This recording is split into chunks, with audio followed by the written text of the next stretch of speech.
nesuprantu, čia gal įsdivonai daro ar ką, tai gal Lietuva nusiraminkit truputį, ar suprantu, kad jūs ant krėslo prezidentai, karočiui, tai mes irgi žmonės, karočiui, norim irgi ten kokį gerą šampaną išgerti, karočiui, ar kokį limonadą, karočiui, ar kokį doną šviežią, kad būtų mums, mūsų vaikams, karočiui, seneliams, dėdams, karočiui, va, taip pasakysiu. Aš čia atėjau, karočiui, nuo 8, čia eilę užėmiau, ne? Bet čia į kitą kampą.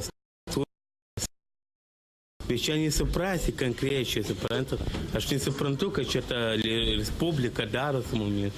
Vis dėlto esu baigęs 10 klasę.